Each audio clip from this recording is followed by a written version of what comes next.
Hello everyone.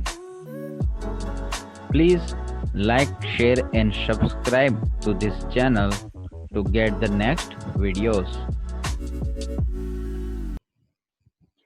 Hello students. Welcome to Engineering Solution. Now in this lecture we're gonna discuss about our next topic in chapter 3 unit 1 chapter 3 entrepreneurship development. And what is that? You know very well what is that. It's a who is an entrepreneur. Entrepreneur કોણ એટલે કે ઉદ્યોગ સાહસિક કોને કહી શકાય? આપણે last લેક્ચરની અંદર વાત કરી હતી એન્ટરપ્રેન્યોરશિપ વિશે, અને એની અંદર આપણે જોયું હતું લાસ્ટમાં કે ક્વોલિટીઝ ઓફ એન એન્ટરપ્રેન્યોરશિપથી આપણે એન્ટરપ્રેન્યોર વિશે આપણે વાત કરવાની હતી. તો અત્યારે આપણે આજના લેક્ચરમાં આપણે એ જ વિશે વાત કરવાની છે. ફર્સ્ટ ઓફ ઓલ આપણે જોઈ લઈએ definition of entrepreneur. Definition of an entrepreneur is tells that person is in effective control of commercial undertaking, one who undertakes a small business or an enterprise. Entrepreneur જે છે ને એટલે કે એ કેવો રીતનો હોય છે કે જે છે ખાસિયત પ્રકારની અથવા તો ઇફેક્ટિવલી કંટ્રોલ કરે કે ને તો કે ભાઈ એક સામાજિક વસ્તુઓને, અને one who undertake a business or an enterprise કે જે કોઈ પણ પ્રકારના કોઈ ધંધા અથવા તો કોઈ એન્ટરપ્રાઇઝ હોય, બરાબર, સ્વરોજગાર માટેની અથવા તો એવી રીતની કોઈ દુકાન કે એવું હોય તો એને તે સારામાં સારી રીતે અંડરટેક કરી શકે અથવા તો એને ચલાવી શકે. નેક્સ્ટ એન્ટરપ્રેન્યોરશિપની સેકન્ડ ડેફિનેશન આપણને એવું કહે છે કે entrepreneur is an innovative person who maximizes his profits by following new strategies or venturing into a new products or services. એટલે કે એન્ટરપ્રેન્યોર જે છે ને એ એક એવો ઇનોવેટિવ, સંશોધનાત્મક, નવી વસ્તુ, નવીનીકરણ વાળો પર્સન હોય કે જે પ્રોફિટને મેક્સિમાઇઝ કરે. કોના દ્વારા?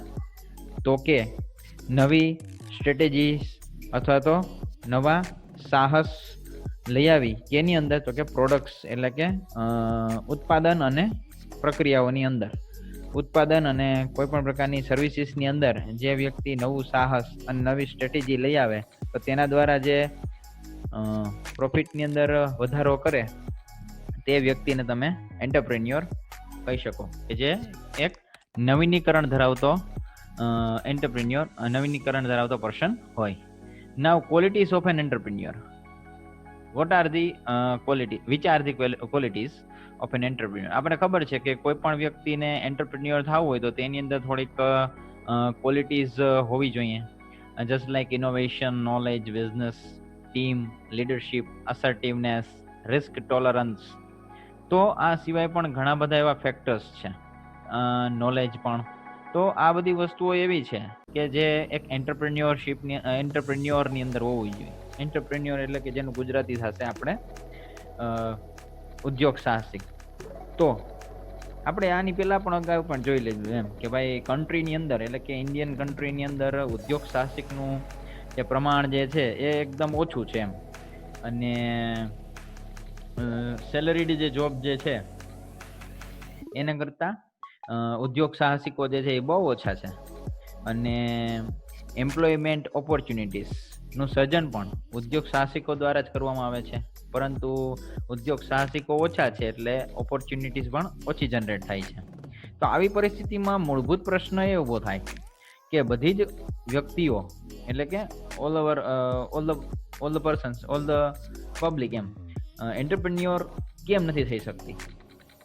એનું કારણ છે કે એની અંદર થોડીક ખાસિયત હોવી જોઈએ, અને એને ક્વોલિટીઝ આપણે કહીશું, અને એ ક્વોલિટીઝ વિશે આપણે આજે વાત કરવાની છે. કોઈ પણ વ્યક્તિ જે છે ને એ ઉદ્યોગ સાહસિક છે, બરાબર, પણ એ જન્મજાત હોય છે એમ, તેઓને તાલીમ દ્વારા તૈયાર કરી શકાય છે? એ પણ એક પ્રશ્ન છે કે R એન્ટરપ્રેન્યોર્સ Born of or made?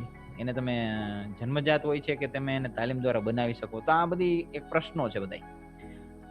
Generally જોઈએ ને તો એ ઘણી બધી વખત જે છે ઉદ્યોગ સાહસિક જે છે ને એ તૈયાર કરવામાં આવે છે, અથવા તો તે તૈયાર થઈ જ જાય છે, અને ઘણા જે છે એ જન્મજાત હોય છે. બંને રીતની ફેક્ટર્સ એમાં હોઈ શકે. અને સ્કિલ્સ દ્વારા તમે કોઈ પણ વ્યક્તિની અંદર જે પોઝિટિવ એટીટ્યુડ પ્લસ ક્રિએટિવિટી, બરાબર, પછી વેન્ચુરિંગ, એ બધી વસ્તુઓ તમે જનરેટ કરી શકો. Now what are the qualities of an entrepreneur? એની અંદર first of all need of achievement.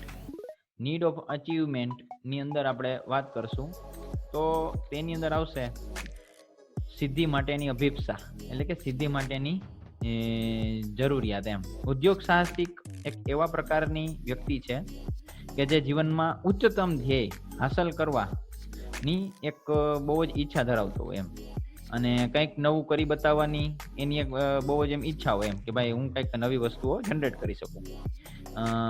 એક પ્રકારની ડિવાઇન ડિસસેટિસ્ફેક્શન પણ હોય એની સાથે, એટલે કે એક એવી ડિવાઇન એટલે કે ટૂંકમાં એમ પવિત્ર, એમ પવિત્ર અસંતોષ, એમ કોઈને મારી અને આગળ નીકળવું એવું નહીં, કોઈને પછાડી અને પોતે આગળ નીકળે એવું નહીં.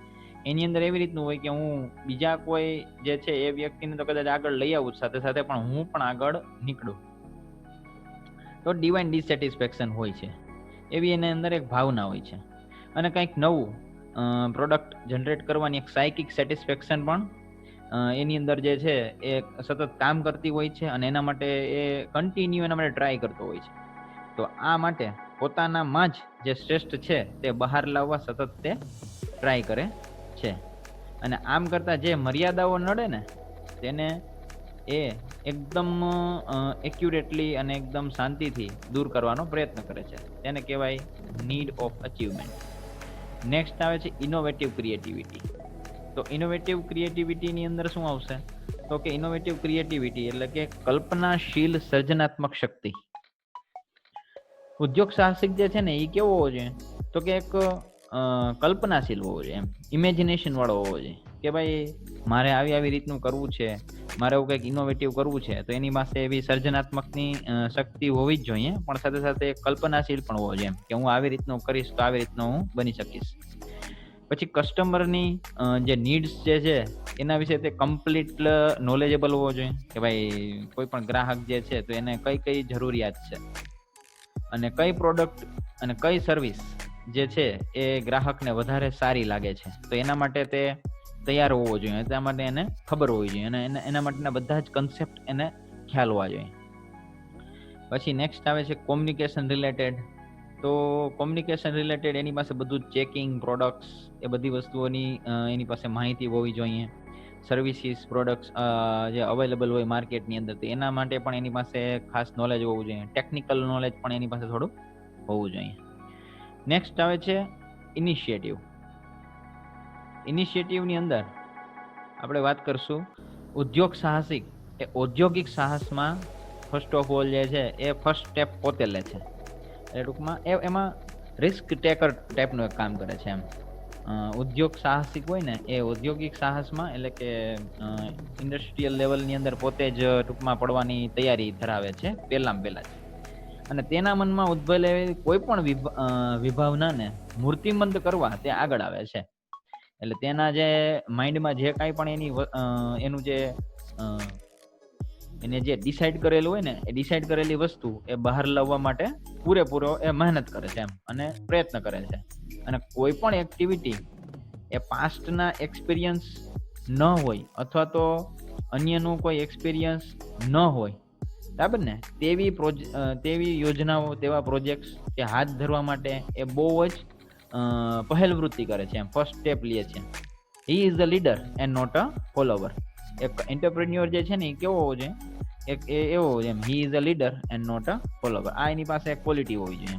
તો need of achievement, innovative, creativity, initiative, આ બધી એની અંદર ક્વોલિટીઝ હોવી જોઈએ. નેક્સ્ટ આપણે વાત કરીએ છીએ એ છે મોડરેટ રિસ્ક ટેકર. વ્યાજબી જોખમ ઉઠાવનાર. ઘણી બધી વખત આપણે એમ થાય કે ભાઈ કોઈ કંપની જે છે એ 15 લાખની કંપની હોય, આમ તો ના હોય પણ આ તો એઝ એન એક્ઝામ્પલ, કોઈ નાની એવી કંપની હોય જે શરૂઆત થઈ 15 લાખની કંપની હોય, પણ એ વ્યક્તિ પાસે મની એટલો બધો હોય જ નહીં, 2 to 3 લાખ હોય, અને બાકીનું જે છે એ લોન લે, બરાબર. અને પછી એની અંદર પ્રોડક્શન માટે પણ એ બીજા પૈસા બધા પાસેથી લે, તો એનો રિસ્ક જે છે ને એ વધી જશે. તો એ રિસ્ક વધે નહીં, મોડરેટ રિસ્ક લે, એનું પણ એની ધ્યાન રાખવું જોઈએ એમ. તો ઉદ્યોગ સાહસિક એવા ક્ષેત્રોમાં જમ્પ લાવે કે જેમાં તેને પૂર્વાનુભવ પણ હોતો નથી, આવી રીતના એમ. અને જેમાં રોકાણથી, એટલે કે જેમાં એની જે ઇન્વેસ્ટમેન્ટ કરેલું હોય તેમાં વળતર મળશે જ, તેની કોઈ નિશ્ચિતતા પણ હોતી નથી. તો આ બધી વસ્તુઓ જરૂરી છે. તો આમ મોડરેટ રિસ્ક જે ઉઠાવવાની તૈયારી સાથે જે બિઝનેસ કરે છે ને, બરાબર ને, એ જ સારો એન્ટરપ્રેન્યોર કહી શકાય એમ. અને ઔદ્યોગિક જે એન્ટરપ્રેન્યોર હોય અને જે આવી રીતના એક રિસ્ક ટેકર હોય, બરાબર, એ આપણે એમ ના કહીએ કે ભાઈ સટ્ટાત્મક સ્વરૂપનું ઊંચું જોખમ ઉઠાવતો નથી એમ, કે ભાઈ આવે તો આવે, નકર ભોયરા એમ. સટ્ટા બજાર જેવું એ કરે નહીં એમ. અને તેથી ઉલટું જોખમ વિનાના નિશ્ચિત વળતરથી તેને સંતોષ થતો પણ નથી એમ. તે હંમેશા ગણતરીપૂર્વકનું વ્યાજબી જોખમ ઉઠાવવાની તૈયારી ધરાવે છે. Next is પ્રિઝર્વન્સ. પ્રિઝર્વન્સની અંદર આવશે એ છે ધૈર્ય. ઉદ્યોગ સાહસિક હોય, એટલે કે જે એન્ટરપ્રેન્યોર હોય ને, તો એની પાસે કોઈ પણ યોજનાની અંદર જેની અંદર પણ એ રિસ્ક લેવા માટે તૈયાર હોય, એક વેન્ચ્યોર કરવા માટે તૈયાર હોય, સાહસ લેવા માટે તૈયાર હોય, તો એની અંદર આવતી કોઈ પણ પ્રકારની નિષ્ફળતા અથવા તો કોઈ પણ પ્રકારની કોન્ફ્લિક્ટ્સ, એટલે કે સંઘર્ષ, તો એ સંઘર્ષથી તે ડરીને વિચલિત થાય નહીં એમ, પડી ન જાય, એના માટે પણ એ તૈયાર હોવો જોઈએ. તે પોતાના ધ્યેયને સતત રીતે વળગી રહે, તેનું પણ એને ધ્યાન રાખવું જોઈએ. કન્સેપ્ટ, પ્રોજેક્ટ, એના માટે એ ટૂંકમાં મેન્ટલી પ્રિપેર હોવો જોઈએ. તો ધેટ્સ કોલ પ્રિઝર્વન્સ, કે તેના માટે જરૂરી છે ધૈર્ય. Next is analytical ability. વિશ્લેષણાત્મક.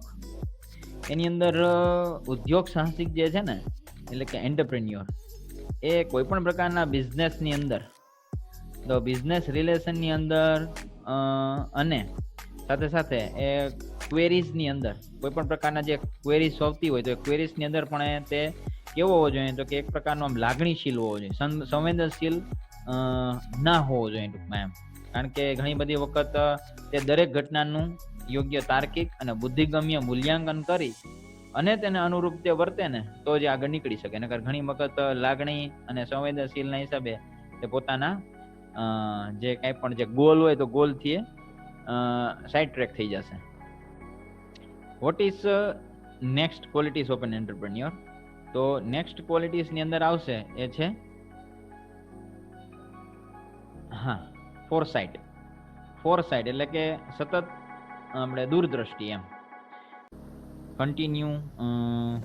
કન્ટિન્યુ જે ચેન્જીસ થાય છે, એ પ્રકારની ઇકોનોમિક, સોશિયલ, પછી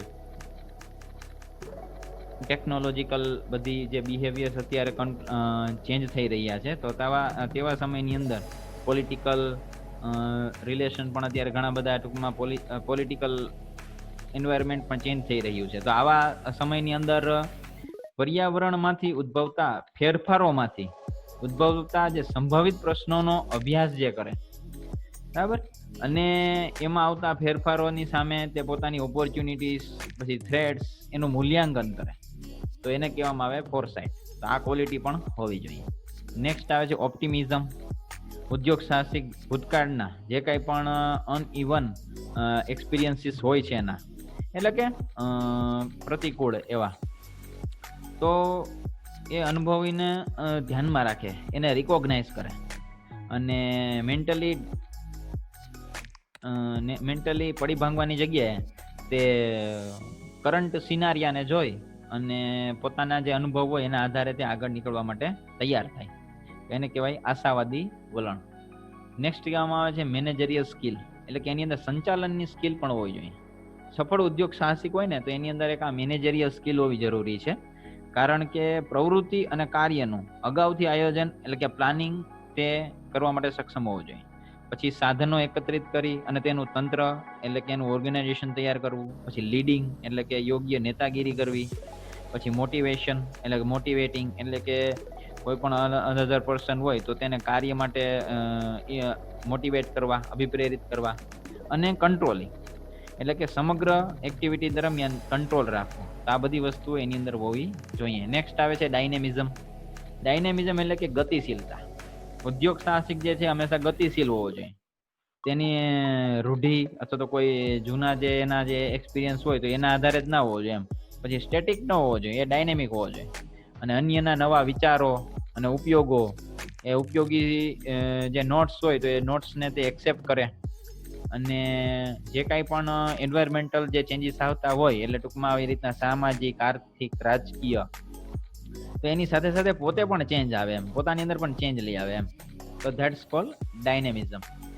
નેક્સ્ટ આવે છે ઇન્ડિપેન્ડન્સ. ઇન્ડિપેન્ડન્સ એટલે કે ઉદ્યોગ સાહસિક જે છે એની અંદર કાર્ય સ્વતંત્રતા હોવી જોઈએ એમ. ઇન્ડિપેન્ડન્સ, કાર્યની અંદર સ્વાતંત્ર્ય. ઉદ્યોગ સાહસિક અને કોઈ પણ એક સેલરીડ પર્સન હોય ને, તો એમની વચ્ચે બેઝિક ડિફરન્સ હોય છે કે સેલરીડ કર્મચારી અન્ય માટે અને તેની સૂચના મુજબ જ કાર્ય કરે છે, બીજા માટે કામ કરતો હોય અને એની જે ઇન્સ્ટ્રક્શન આપેલા હોય તે પ્રમાણે જ કામ કરે છે. જ્યારે ઉદ્યોગ સાહસિક જે છે ને એને પોતાનું સ્વતંત્ર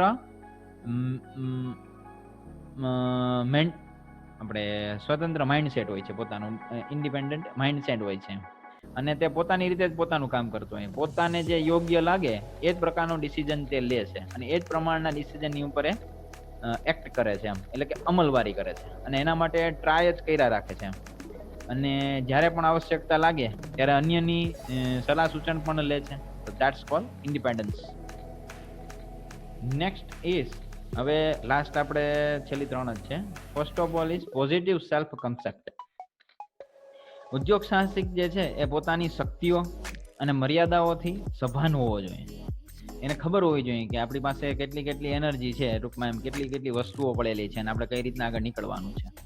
હંમેશા પોતાનામાં જે શ્રેષ્ઠ છે તે બહાર લાવવા પ્રયત્નશીલ રહે.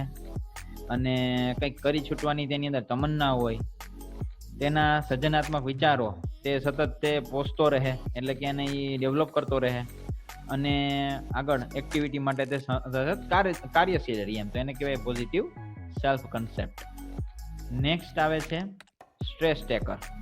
સ્ટ્રેસ ટેકર એટલે કે માનસિક જે કંઈ પણ એને ટેન્શન આવતું હોય તો એ તણાવનો એ સામનો કરવા માટે તૈયાર હોવો જોઈએ. કારણ કે ઘણી વખત મેન્ટલી અને ફિઝિકલી માણસ જે છે ને એ થાકી જાય, કારણ કે ઘણું બધું કામ એક સાથે કરવાનું આવે ત્યારે. તો તેની સામે તે એનો સામનો કરી શકે, બરાબર ને. અને ઘણી વખત અવર એન્ડ અવર્સ, ઘણા બધા કલાકો સુધી તે કામ કરવું પડે છે. અને એકી સાથે ઉદ્ભવતી અસંખ્ય સમસ્યાઓને પણ એને હલ કરવાનો પ્રયત્ન કરવો પડે છે. તો એના માટે તૈયાર હોવો જોઈએ. Broader perspective. બ્રોડર પર્સ્પેક્ટિવ એટલે કે વ્યાપક વિચારસરણી. તે ટૂંકમાં નેરો માઇન્ડેડ ન હોવો જોઈએ.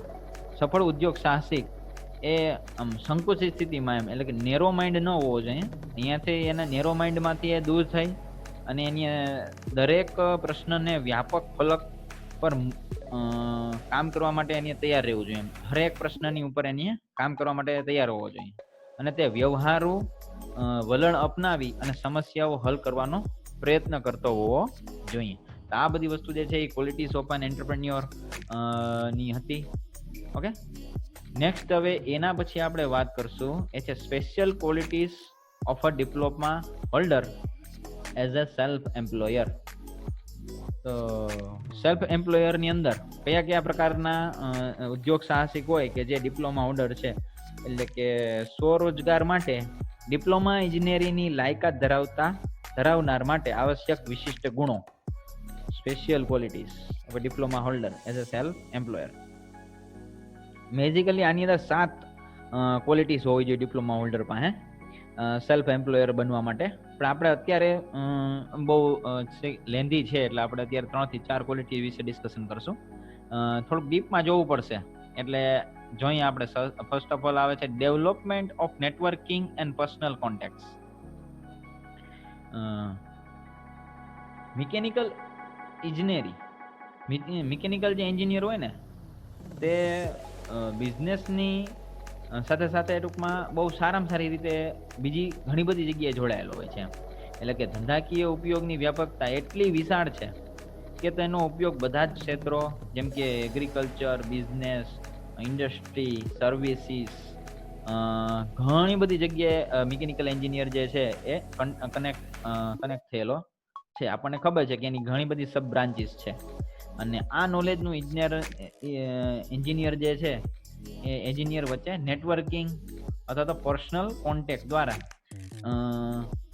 નેટવર્કિંગ જો કરવામાં આવે ને તો તેના દ્વારા શું થશે તો કે દરેક પક્ષકારને એ લાભદાયી પુરવાર થશે. એટલે કે દરેક એના જે વ્યક્તિ હશે, દરેક એના જે આપણે ફિલ્ડ હશે તો દરેક ફિલ્ડને એમાં બેનિફિટ થશે, પ્રોફિટ થશે એમ. મિકેનિકલ એન્જિનિયર જે છે એ થોડા ઘણા લેવલ આપણે કહી શકીએ કે ભાઈ મિકેનિકલ જે ઇન્સ્ટ્રુમેન્ટ્સ છે, પછી મિકેનિકલ અલગ અલગ ડિપાર્ટમેન્ટ્સ છે, એ બધાની સાથે તે રિલેશન ધરાવે છે. જેમાં સર્જનાત્મકતા અને નવીનીકરણની વ્યાપક તકો પણ પડેલી છે. અને અત્યારે જોઈએ તો નોલેજ મેનેજમેન્ટમાં આ જ્ઞાન એટલે કે નોલેજ નેટવર્કિંગ એ બહુ જ જરૂરી છે એમ અત્યારના સમયમાં જોઈએ ને તો નોલેજ મેનેજમેન્ટમાં. એટલે કે ટૂંકમાં અત્યારે નેટવર્કિંગ જે છે ને એ મિકેનિકલ એન્જિનિયર માટે પણ બહુ જરૂરી છે. નેટવર્કિંગ માટે આપણે એમ કહી શકીએ કે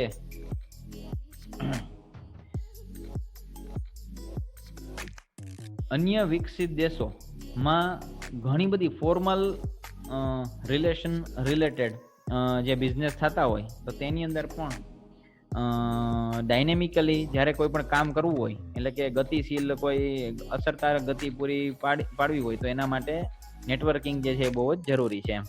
અને ઇન્ડિયાની અંદર આપણે વાત કરીએ તો institute of mechanical engineers in India, અને વિદેશમાં institute of mechanical engineers UK, institute of mechanical engineers USA.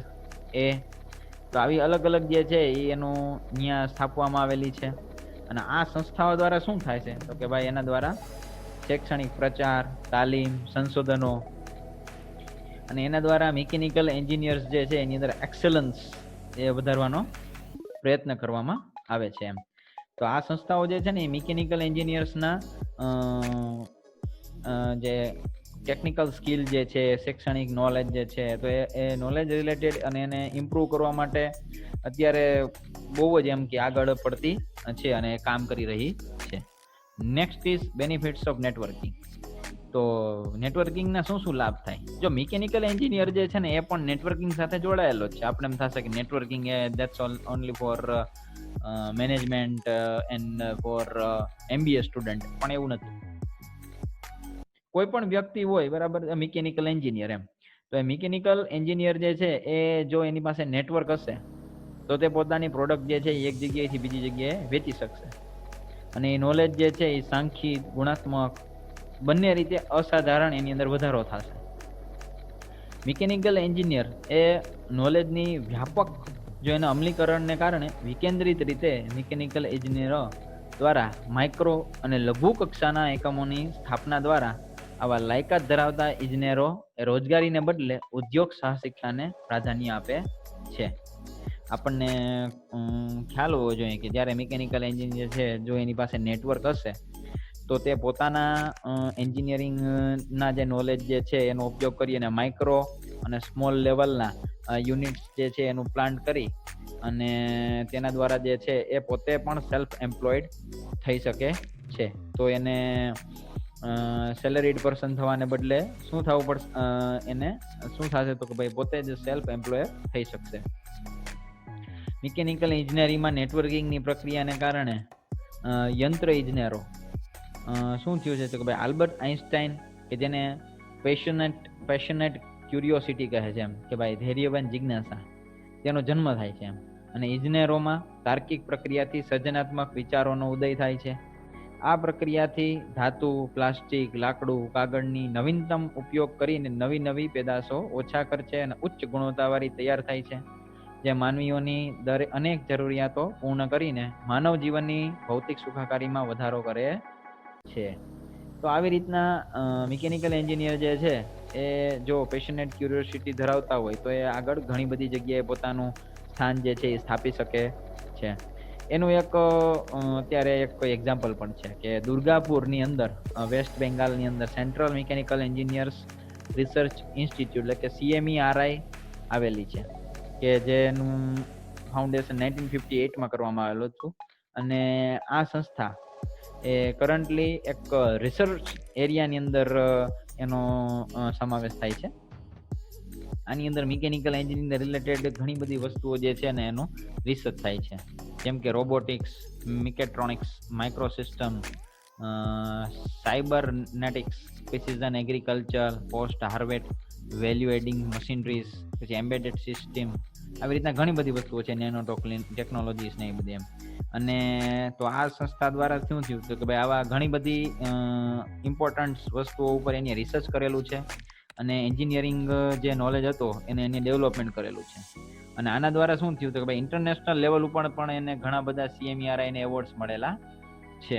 તો તેની શું કરેલું છે, તો એ સિવાય એની સુરી ટ્રાન્સમિશન, જે સુરી, જે આ સંસ્થાના એક સમયના ડિરેક્ટર હતા, તેમના દ્વારા વિકસાવવામાં આવેલી છે.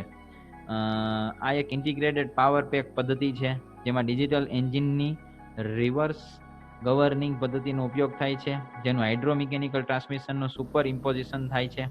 તો આ બધી વસ્તુઓ લખેલી છે. સોલેક્સા, જે સોલાર ઇલેક્ટ્રિક રિક્ષા છે, જેનાથી હવાનું પ્રદૂષણ થતું નથી. પછી automatic submerge arc welding machine, oil expanding અને spreading machine, hydraulic bolt tensioner, deep sea bed mining machine, આવા ઘણા બધા જે છે એની રિસર્ચ કરેલા છે ને એને રિલેટેડ તેને અવોર્ડ્સ પણ મળેલા છે. મિકેનિકલ એન્જિનિયર્સ જે છે એ નેટવર્કિંગને લીધે એગ્રીકલ્ચર ફિલ્ડની અંદર પણ અત્યારે બહુ સારામાં સારી રીતે ડેવલપ કરી રહ્યું છે. અને એગ્રીકલ્ચર ફિલ્ડની અંદર પણ ફાર્મિંગ મશીનરીઝની અંદર અત્યારે ખબર છે આપણને કે ઘણા બધા એની અંદર આપણે કહી શકીએ ભાઈ ડ્રીપ ઇરિગેશન, પછી આરો પ્લાન્ટ્સ, પછી સેન્સર્સનો ઉપયોગ કરી અને મૂવમેન્ટ્સ કરવી, પછી ડિફરન્ટ ટાઈપ્સ ઓફ ટ્રેક્ટર્સ, આ બધી વસ્તુઓ જે છે એની અત્યારે ડેવલપ કરેલી છે. તો એ નેટવર્કિંગનું એક ફાયદો છે અને પ્લસ મિકેનિકલ એન્જિનિયરિંગની સ્કિલ. નેક્સ્ટ આવે છે કોમ્યુનિકેશન સ્કિલ. તો કોમ્યુનિકેશન સ્કિલ જે છે ને પોતાની અંદર બહુ મોટો વાઇડ એરિયા છે. ઉદ્યોગ સાહસની સફળતા માટે ઉદ્યોગ સાહસિકતા કેટલાક જન્મજાત ગુણો અને વિકસાવેલા ગુણો અમને બંનેની મહત્વની ભૂમિકા ભજવે છે. કોઈ પણ એન્ટરપ્રેન્યોર હોય ને એને જ્યારે સક્સેસફુલ એન્ટરપ્રેન્યોરશિપ જનરેટ કરવી હોય ને તો તેના માટે એના ઇનિશિયેટ ક્વોલિટી અને એક્વાયર્ડ ક્વોલિટી બંનેનું એને સમન્વય કરવું પડશે, એટલે કે એનું કોમ્બિનેશન કરવું પડશે. અને ટ્રેનિંગ દ્વારા જે થોડાક બીજા જે ઘટતા હોય એવા સ્કિલ્સ જે છે એ પણ એને ડેવલપ કરવા પડશે. અને કોમ્યુનિકેશન સ્કિલ દ્વારા, તો એ કોમ્યુનિકેશન સ્કિલ એ એક એવું કૌશલ્ય છે કે જેને તાલીમ દ્વારા અને પ્રેક્ટિસ દ્વારા વિકસાવી શકાય છે એમ. અને સંદેશા વ્યવહાર એમ, એટલે કે જેના દ્વારા કોઈ પણ મિકેનિકલ એન્જિનિયર જે છે એ આગળ નીકળી શકે. પછી વ્યક્તિનું સંદેશા વ્યવહાર કૌશલ્ય એક ઘટનાને સ્પષ્ટ કરે છે કે તે દ્વારા વ્યક્તિઓ વચ્ચેની સમજ વિકસાવી શકાય છે. ટૂંકમાં વ્યવસ્થિત જેની કોમ્યુનિકેશન સ્કિલ સારી હોય તો તેને આગળ નીકળતા કોઈ રોકી શકે નહીં. અને ધંધાકીય પર્યાવરણમાં ઇન્ટરપર્સનલ રિલેશન્સ એ પણ ખબર છે આપણને કે બહુ જ ફેમસ છે. એમાં ખાસ આવે છે સુપિરિયર્સ એટલે કે ઉપરી અધિકારી, પછી સબઓર્ડિનેટ્સ એટલે કે મદદનીશો, અને પિયર્સ એટલે કે સહકાર્યકરો. તો એ બધાની વચ્ચે જ્યારે ઇન્ટર રિલેશન બહુ જ સારામાં સારા હશે અને કોમ્યુનિકેશન સારામાં સારું વધશે, સંદેશા વ્યવહાર ટૂંકમાં, તો ક્યારેય પણ ઇન્ડસ્ટ્રી જે છે એ પડી ભાંગશે નહીં, એ હંમેશા ડેવલપ જ થશે. તો સંદેશા વ્યવહાર એ એક પ્રકારની ડબલ વે કોમ્યુનિકેશન સિસ્ટમ છે કે જેમાં સંદેશો મોકલનાર એટલે કે કોમ્યુનિકેટર એ લેખિત, મૌખિક કે અન્ય સ્વરૂપના માધ્યમ દ્વારા સંદેશો મેળવનાર એટલે કે કોમ્યુનિકેટી વચ્ચે માનસિક એક્ય સાધવાનો પ્રયત્ન કરાય છે. અને જેના દ્વારા આપણે કોઈ પણ જે વસ્તુ જે છે એને આગળ ધપાવી શકીએ છીએ. જે ઉદ્દેશ માટે સંદેશો મોકલવામાં આવ્યો હોય તે જ સંદર્ભમાં સંદેશો મેળવનાર સંદેશો મેળવે ત્યારે જ સંદેશા વ્યવહાર પૂર્ણ થયો કહેવાય. એટલે ટૂંકમાં જે મેસેજ આપણે એને પાસ કર્યો છે, જે મેસેજ આપણે એને મોકલ્યો છે, તે જ મેસેજ તેવી જ રીતના જો એને મળે ને તો દેટ્સ ગુડ કોમ્યુનિકેશન. અને મિકેનિકલ એન્જિનિયર જે છે જે ઉદ્યોગ સાહસિક બનવાની ઈચ્છા ધરાવતા હોય તેઓએ કોમ્યુનિકેશન સ્કિલનું ઇમ્પોર્ટન્સ સમજવું જ જોઈએ અને ટ્રેનિંગ અને પ્રેક્ટિસ દ્વારા કોમ્યુનિકેશન સ્કિલ જે છે એ વિકસાવવા માટે પ્રયત્ન કરવો જ જોઈએ અને ટ્રાય કરતી જ રહેવી જોઈએ.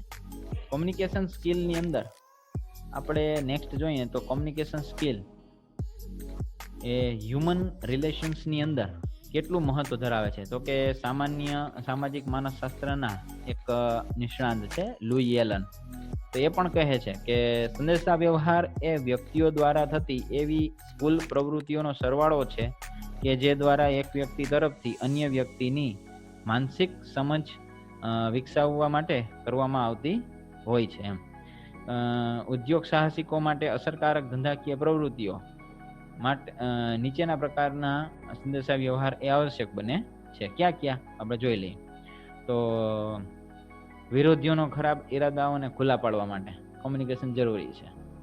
પછી સંચાલનની પ્રક્રિયા જેમ કે આયોજન, માર્ગદર્શન, પ્રલોભન, નેતૃત્વ અને અંકુશ એ કાર્ય માટે પણ કોમ્યુનિકેશન જરૂરી છે. સમસ્યાના નિરાકરણ માટે આવશ્યકતા બનતો સંદેશા વ્યવહાર એ પણ જરૂરી છે.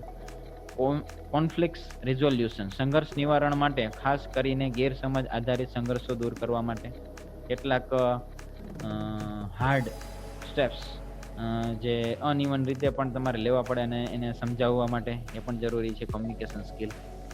So this all the communication skill. આમ કોમ્યુનિકેશન સ્કિલની અંદર આવી રીતની ઘણી બધી બાબતો છે, પણ આપણે અત્યારે આટલી થોડીક લેશું.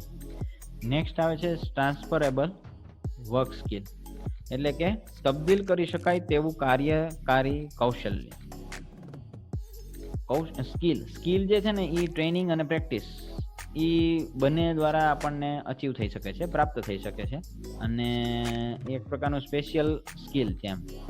તો આ સ્કિલને જ્યારે તમે ટ્રાન્સફર કરી શકો એમ, તો કેટલા પ્રકારના જે કૌશલ્ય કે જે અન્ય વ્યક્તિઓની ક્ષમતાઓ માટે તબદીલ કરી શકાય તેમ હોય તે પ્રકારના કૌશલ્યને તબદીલ કરવું ઈચ્છનીય ગણાય છે. ઘણી વખત ટૂંકમાં આપણી જે સ્કિલ હોય ને આપણે એને બીજી રીતે ટ્રાન્સફર કરવી પડે. સામાન્ય રીતે કોઈ ટેકનિકલ સ્કિલ કે ટીચિંગ સ્કિલ હોય તો એ શૈક્ષણિક પ્રક્રિયા અને પ્રેક્ટિસ એટલે કે મુહાવરા દ્વારા વિકસાવી શકાય છે. જ્યારે મિકેનિકલ એન્જિનિયર જે છે એ ઉદ્યોગ એન્ટરપ્રેન્યોર બનવાની ઈચ્છા ધરાવતા હોય તો તેઓએ સ્કિલ એટલે કે આજે કોઈ પણ પ્રકારનું ટૂંકમાં ટેકનિકલ સ્કિલ એવું પ્રાપ્ત કરવું જોઈએ, અને સાથે સાથે તેને કઈ રીતના ટ્રાન્સફર કરવું તે પણ એને આવડવું જોઈએ એમ. તો સ્કિલ જે છે ને એ સામાન્ય રીતે વ્યક્તિની એક સર્જનાત્મક શક્તિ અને સંશોધન વૃત્તિમાંથી નીપજતું હોય છે, અને સામાન્ય રીતે આ પ્રક્રિયાથી વિકસાવેલા કૌશલ્ય એ અમૂલ્ય ગણાય છે, અને તેને ઇન્ટેલેક્ચ્યુઅલ પ્રોપર્ટી તરીકે પણ ઓળખવામાં આવે છે. અને આ સિવાય મિકેનિકલ એન્જિનિયર જે છે એ કાર્યને જે રિલેટેડ ત્યાં સુધી તેમાં રિપીટેટિવ પ્રકારનું કૌશલ્ય એટલે કે સ્કિલ હોવાથી આ પ્રકારના કાર્યલક્ષી કૌશલ્યની તબદીલી લાભદાયી બને છે. મિકેનિકલ એન્જિનિયર જે છે જ્યારે તેની અંદર સારામાં સારા સ્કિલ જનરેટ થઈ જાય અને જો તે અલગ અલગ પ્રકારના સ્કિલની અંદર સારામાં સારી રીતે એક્સપર્ટ હોય તો રિપીટેટિવ પ્રકારનું કૌશલ્ય સ્કિલ હોવાથી આ પ્રકારના જે કાર્યલક્ષી કૌશલ્યની ટ્રાન્સફર થઈ શકતું હોય તો એ લાભદાયી નીવડે છે. તો આપણે અત્યાર સુધીમાં ટૂંકમાં એટલું રાખીએ છીએ આજના લેક્ચરમાં. નેક્સ્ટ આપણે જોશું વોટ ઇઝ કોન્ફ્લિક્ટ અને હાઉ ટુ સોલ્વ. તમને કાંઈ પણ ક્વેશ્ચન હોય તો તમે કોમેન્ટ બોક્સમાં ખાસ લખી અને મને પૂછી શકો છો. Okay, thank you.